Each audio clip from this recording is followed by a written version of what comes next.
அன்பான மகர ராசி நேயர்களே, உங்களுக்கு 2ஆம் இடத்துல இருந்த சனி இப்ப 3வது இடமான மீன ராசிக்கு மாறி இருக்காரு. இது நாள் வரைக்கும் உங்க வாழ்க்கையில இருந்த மனக்கவலைகள் எல்லாமே இனி நீங்க போகுது. தடைகள் எல்லாமே விலகப் போகுது. உங்களுடைய பொருளாதார நிலை உயரக்கூடிய வாய்ப்புகள் பிரகாசமா இருக்கு. தைரியம் கூடும் மற்றும் நினைச்ச காரியங்கள் எல்லாமே வெற்றியை கொடுக்கும் யோகமான காலமா இனி இருக்க போகுது. சனி பகவான் உங்களுக்கு 3வது இடத்துல இருக்கிறதால துணிச்சலான முடிவுகளை எடுப்பீங்க. சனி பகவானுடைய பார்வை 5, 9, 12ஆம் வீடுகளை பார்க்கறதுனால இது உங்களுக்கு அதிர்ஷ்டத்தை கொடுக்கக்கூடிய காலமாக இருக்க போகுது. புதிதாக வீடு வாகனங்களை எல்லாமே வாங்குவீங்க. உங்களுடைய தொழில் அபிவிருத்தியாகும். வெளியூர் பயணங்கள் எல்லாமே உங்களுக்கு மிகப்பெரிய வெற்றியை கொடுக்கும். வரைக்கும் பொருளாதார பிரச்சனையில இருந்திருப்பீங்க. இதற்கு பிறகு உங்களுக்கு பண பற்றாக்குறை இருக்காது. இது வரைக்கும் எதையெல்லாம் இழந்துட்டோம் அப்படின்னு நீங்க நினைச்சீங்களோ அதையெல்லாம் மீட்டெடுப்பீங்க. அரசாங்க வேலைகள் எல்லாமே உங்களுக்கு சாதகமான பலன்களை கொடுக்கும். வரக்கூடிய ஏப்ரல் மாதத்துல அரசு தொடர்பான வேலைகளை நீங்க எடுத்தீங்க அப்படின்னா அது எல்லாம் உங்களுக்கு வெற்றியை கொடுக்கும் அப்படிங்கிறத நீங்க மறந்துடக்கூடாது. சனி பகவான் உங்களுடைய 5ஆம் வீட்டை பார்க்கறதுனால பூர்வீக சொத்தை மாற்றி அமைக்கணும் அப்படின்னு நினைப்பீங்க. பிள்ளைகளுடைய பிடிவாதத்தை சமாளிக்க போராடுவீங்க. உயர்கல்வி மற்றும் திருமணத்திற்காக அதிகமாக செலவு செய்வீங்க. சனி பகவான் உங்களுடைய 9ஆம் வீட்டை பார்க்கறதால சமூகத்தில் உங்களுடைய அந்தஸ்து உயரும். பிரபலங்களுடைய நட்பு கிடைக்கும். தந்தையாரோட சின்ன சின்ன கருத்து மோதல்கள் வரலாம். சொத்து விவரங்களை கையாளும் போது ரொம்பவே கவனமாக இருக்கணும். சனி பகவான் 12ஆம் வீட்டை பார்க்கக்கூடிய சூழ்நிலையில் நிம்மதியான தூக்கம் இல்லாமல் போகலாம். ஆன்மீக வழிபாடு உங்களுக்கு இந்த மாதிரி சின்ன சின்ன விஷயங்களை எல்லாம் பாசிட்டிவாக மாற்றி நல்ல பலன்களை கொடுக்கும். அதனால் குலதெய்வ வழிபாடு ரொம்பவே அவசியம். சனி பயிற்சியின் காரணமாக நீங்க கவனமாக நடந்து கொள்ள வேண்டிய சூழ்நிலை இருந்தாலும் குரு பயிற்சி, ராகு கேது பயிற்சிகள் மற்றும் சுக்கிர பயிற்சிகள் காரணமாக உங்களுக்கு நல்ல பலன்கள் கிடைப்பதற்கான வாய்ப்புகளும் இருக்கு. அதனால உங்களுக்கு நெகட்டிவான விஷயங்கள் தான் நடக்கும், எதிர்மறையான விஷயங்கள் தான் நடக்கும் அப்படின்னு மட்டும் நினைச்சிட்டு இருக்க வேண்டாம். உங்க வாழ்க்கையில சில நல்ல மாற்றங்களும் நடக்கும். அதற்காக நீங்க உங்களை எப்பவுமே தயார் நிலையில வச்சுக்கணும். நீங்க செய்ய நினைக்கக்கூடிய காரியங்கள்ல 1க்கு 2 முறை அதை எப்படி செய்யணும் அப்படின்னு ஒரு பிளான் போட்டு செஞ்சீங்கன்னா உங்களுக்கு வெற்றி கிடைக்கும். சுத்தி இருக்கிறவங்க கிட்ட விரோத போக்கை கடைபிடிக்காம சின்ன புன்னகையோட கடந்து போறது உங்களுக்கு சாதகமான பலன்களை கொடுக்கும். இந்த காலகட்டத்தில் அதிக அளவில் கடன் வாங்கக்கூடிய சிச்சுவேஷன் வரும். இருந்தாலும் கடன் இல்லாத ஒரு வாழ்க்கையை நீங்க வாழணும். அளவுக்கு அதிகமான கடன்ல நீங்க சிக்கிக்க கூடாது. அதே போல சட்ட விரோதமான காரியங்களை செய்யறத தவிர்த்துக்கணும். தேவையற்ற வாக்குவாதங்களையும் வம்பு சண்டைகளையும் தவிர்ப்பது நல்லது. நீங்க சாதாரணமா இருந்தாலும் உங்களை தேடி வரக்கூடிய ஆட்கள் சில பிரச்சனைகளை கொண்டு வருவாங்க. அந்த மாதிரி காலகட்டங்கள்ல நீங்க அமைதியாக கடந்து போறது நல்லது. ஆரோக்கியத்தை பொறுத்த வரைக்கும் உங்க உடல்நிலையை நீங்க கண்டிப்பாக கவனிச்சுக்கணும். ஆரோக்கியமான உணவுகளை சாப்பிடணும். தொந்தரவு ஏற்படக்கூடிய நேரத்துல சரியான பரிசோதனைகளை செஞ்சுக்கணும். குலதெய்வ வழிபாடு மற்றும் காகத்திற்கு அன்னமிடுவது உங்களுக்கு சாதகமான பலன்களை கொடுக்கும். குருவினுடைய பயிற்சியும் சுக்கிர பயிற்சியும் சூரிய பயிற்சி, ராகு கேது பயிற்சிகள் அப்படின்னு கிட்டத்தட்ட 5 பயிற்சி பலன்கள் எல்லாமே உங்களுக்கு இந்த 2026ஆம் ஆண்டுல முழுமையான பலன்களை கொடுக்க போறாங்க.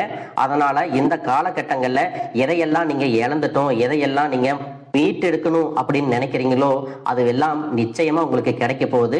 சுக்கிர பயிற்சிகள் மூலமாக உங்களுக்கு பொருளாதாரத்துல நல்ல முன்னேற்றம் ஏற்பட போகுது. பெற்றோர்களுடைய உடல் நலத்துல கவனம் தேவை.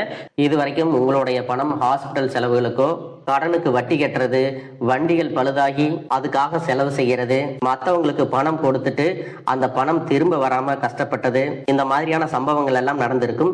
இதற்கு பிறகு நீங்க பணத்தை சுப செலவுகளுக்காக செய்யணும். நல்ல விஷயங்களுக்கு பணத்தை செலவு செய்யும் போது உங்களுடைய கடன் சுமை பாதிக்கு மேல குறையும். தாய் வழியாக ஆதரவு கிடைக்கும். தொழில் செய்யக்கூடிய இடத்துல உங்களுடைய திறமைகள் வெளிப்படும். வேலை செய்யக்கூடிய இடத்துல உங்களுடைய உயர் அதிகாரிகளின் ஆதரவு உங்களுக்கு திருப்தியாக இருக்கும். சுப செய்திகள் எல்லாமே உங்களை வந்து சேரும். பூமி வாங்கக்கூடிய யோகம் உண்டு. வீடு கட்ட ஆரம்பிச்சு அந்த வேலைகள் பாதியில நிக்குது அப்படின்னா அந்த வேலைகள் எல்லாமே உங்களுக்கு சிறப்பா முடியும். உடன்பிறப்புகளின் திருமண முயற்சிகள் கைகூடும். புதிய வாகனங்கள் வாங்குறதுல ஆர்வம் காட்டுவீங்க. தொழில எதிர்பார்த்ததை விட கூடுதலான லாபம் கிடைக்கும். ஆரோக்கியம் சீராகி உற்சாகத்தோட எல்லா வேலையும் செய்வீங்க. அரசு வேலைகள்ல இருக்கிறவங்களுக்கு மேலதிகாரிகளுடைய ஆதரவு கிடைக்கும். உங்களை விட்டு விலகி சென்ற சொந்தங்கள் எல்லாமே திரும்ப வந்து சேருவாங்க. சகோதர ஒற்றுமை வலுப்படும். நிழல் கிரகங்களான ராகு கேது பயிற்சியில பாத்தீங்கன்னா உங்களுக்கு மறக்க முடியாத சில சம்பவங்கள் எல்லாமே உங்களுடைய வாழ்க்கையில் நடக்கும். இந்த காலத்துல குடும்பத்திலையும் படிப்புலையும் தொழிலையும் நீங்க கூடுதலான கவனத்தை செலுத்தணும்.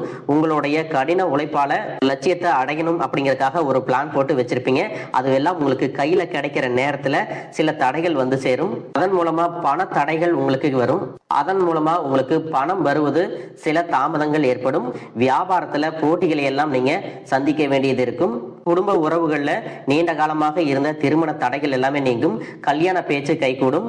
சின்ன வயசுலயே கணவன் மனைவி பிரிஞ்சிருக்காங்க அப்படின்னா விவாகரத்து பெற்றதுக்கு அப்புறம் அவங்களுக்கு இரண்டாவது திருமணம் கைகூடக்கூடிய வாய்ப்புகளும் இருக்கு. உறவினர்களோடு இருந்த மனக்கசப்புகள் எல்லாமே மாறும். அரசு வழியில சில சிக்கல்கள் உருவாகும். தன்னம்பிக்கையும் தெய்வ நம்பிக்கையும் அதிகமாக தேவைப்படும். இந்த காலகட்டத்துல ஆரம்பத்தில் உங்களுடைய வளர்ச்சிக்கு காரணமாக இருந்தவர்களே உங்களுடைய வளர்ச்சியை பார்த்து பொறாமப்பட்டு எதிரிகளாக மாறக்கூடிய சூழ்நிலையும் இருக்கும். இப்படி இன்பமும் துன்பமும் கலந்து வரக்கூடிய உங்களுடைய வாழ்க்கையில உங்களுக்கு நல்ல பலன்கள் கிடைக்கணும் அப்படின்னா செவ்வாய்க்கிழமைகள்ல துர்க்கை அம்மனை வழிபட்டா நீங்க செய்யக்கூடிய காரியங்கள்ல வெற்றி கிடைக்கும். குடும்ப தலைவர்களுக்கு குடும்ப உறுப்பினர்களாலேயே சில தவறான புரிதல் மற்றும் அளவுக்கு அதிகமான சிந்தனையால மன அழுத்தம் அதிகமாகி உடல் ஆரோக்கியம் பாதிக்கப்படும். உடல் பருமன் அதிகமாகக்கூடிய சூழ்நிலை இருக்கு. சின்ன சின்ன விஷயத்துக்கெல்லாம் கோவப்படுவதை தவிர்த்துக்கணும். இந்த மன அழுத்தத்தை குறைக்கிறதுக்கு ஆன்மீக வழிபாடு அவசியம். தியானம் செய்யறது, யோகா பண்றது, தன்னுடைய உடல் நலம் எவ்வளவு அவசியம் அப்படிங்கிறத சுயமா புரிஞ்சுக்கிறதன் மூலமாக இந்த பிரச்சனைகளை எல்லாம் தவிர்க்கலாம். நீங்க கணவனாக இருந்தாலும் சரி, மனைவியாக இருந்தாலும் சரி, உங்களுடைய வாழ்க்கை துணை மேல அதிகமா அன்பு காட்டுங்க. அவங்க எந்த விஷயத்தை செஞ்சாலும் அதுல இருக்கக்கூடிய நல்ல விஷயத்தை சொல்லி பாராட்டுங்க. சில நேரத்துல உங்களுக்காகவே அவங்க மெனக்கெட்டு ஏதாவது ஒரு விஷயத்த செய்வாங்க. அந்த விஷயத்த நீங்க பாராட்டும் பொழுது அன்பு அதிகரிக்கும். அன்பு அதிகரிச்சுன்னா சின்ன சின்ன குறைகள் கூட உங்க ரெண்டு பேருக்குமே தெரியாது. குழந்தைகளுக்காகவும் குடும்பத்திற்காகவும் அதிக முக்கியத்துவம் கொடுத்து நேரத்தை செலவிடுங்க. கணவன் மனைவிக்கிடையே அந்யோன்யம் அதிகரிக்கும். குடும்பத்தில் ஒற்றுமையும் சந்தோஷமும் நீண்ட நாளுக்கு தொடர்ந்து வரும். தொழிலை பொறுத்த வரைக்கும் நீங்க செய்யக்கூடியது சின்ன தொழிலாக இருந்தாலும் சரி, பெரிய தொழிலாக இருந்தாலும் சரி, எதிர்பார்த்த அளவுக்கு லாபம் கிடைக்காம ஒரு மந்தமான சூழ்நிலை இருந்திருக்கும். இதற்கு பிறகு நல்ல நல்ல வாடிக்கையாளர்கள் கிடைப்பாங்க. உண்மையான வேலையாட்கள் கிடைப்பாங்க. நீங்க எதிர்பார்த்த மாதிரி நல்ல லாபம் கிடைக்கும். புதிய கிளைகளை எல்லாமே தொடங்குவீங்க. வங்கிகளிடமிருந்து உங்களுக்கு நிதி உதவி கிடைக்கும். பணப்புழக்கம் அதிகரிக்கும். வாடகை இடத்துல இருக்கிறவங்க புதிய இடங்களை வாங்குவீங்க. சிலருக்கு பாத்தீங்கன்னா வேலை செய்யக்கூடிய இடத்துல வேலை செய்யறவங்களோட சின்ன சின்ன பிரச்சனைகள் வரும். செய்யாத தவறுகளுக்கு பழி ஏத்திக்கிற மாதிரி இருக்கும். தெரிஞ்ச சிலர் அவங்களுடைய உழைப்பை திருடுவாங்க. உங்களுடைய திறமைகளுக்கும் உண்மையான உழைப்புக்கும் மதிப்பு கொடுக்க மாட்டாங்க. இதனாலேயே இந்த வேலையில தொடரலாமா இல்ல வேற வேலைக்கு போலாமா அப்படின்னு ரெண்டு விதமான மனநிலை இருந்துட்டு இருக்கும். இந்த மாதிரியான குழப்பமான சூழ்நிலையில அவசரப்பட்டு எந்த முடிவுகளையும் எடுக்காம நிதானமா யோசிச்சு முடிவுகளை எடுக்கும் போது அதுவெல்லாம் உங்களுக்கு நல்ல பலன்களை கொடுக்கும்.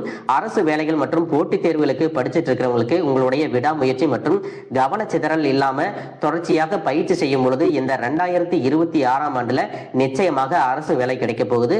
உங்களை பொறுத்த வரைக்கும் நீங்க தனியாக இருக்கும்போது சாதாரணமா தான் இருப்பீங்க. உங்களுடைய சிந்தனை எல்லாமே நல்ல விதமா தான் இருக்கும். ஆனா உங்களுடைய சேர்க்கை மற்றும் தவறான நண்பர்களுடைய சேர்க்கை வந்துச்சுன்னா தேவையில்லாத போதை பழக்கத்திற்கு அடிமையாகிறது. கஷ்டப்பட்டு உழைச்சு சம்பாதிச்ச பணத்தை தவறான இடங்கள்ல முதலீடு செஞ்சு ஏமாறக்கூடிய வாய்ப்புகளும் அதிகமாக இருக்கு. அதனால நண்பர்களை தேர்ந்தெடுக்கும் பொழுது உங்களுக்கு கூடுதலான கவனம் ரொம்பவே முக்கியம். புதிய தொழில் மற்றும் முதலீடுகள் செய்யும் பொழுது அது நல்லதா கெட்டதா அப்படின்னு எல்லா இடத்துலையும் ஆராய்ஞ்சு பார்த்து முடிவெடுப்பது உங்களுக்கு நல்ல பலன்களை கொடுக்கும். என்னதான் உங்களை வீழ்த்தணும், உங்களை தோற்கடிக்கணும், உங்களை கெடுக்கணும் அப்படின்னு எத்தனை பேர் முயற்சி செஞ்சாலும் அந்த முயற்சிகளை எல்லாம் தோற்கடிப்பீங்க. அவங்கள நீங்க ஜெயிச்சு வருவீங்க. போலியான உறவுகள் மற்றும் விரும்பத்தகாத நபர்கள் உங்களை விட்டு விலகி போவாங்க. புதிய நண்பர்களுடைய சேர்க்கை உங்களுக்கு ஆறுதலை கொடுக்கும். இந்த மாதிரி புதுவிதமான மாற்றங்கள் எல்லாமே உங்க வாழ்க்கையில நடக்க போகுது. நல்ல விஷயங்களை மட்டும் செய்யுங்க. உங்களுக்கு நல்லதே நடக்கும். வாழ்க வளமுடன், வாழ்க பல்லாண்டு.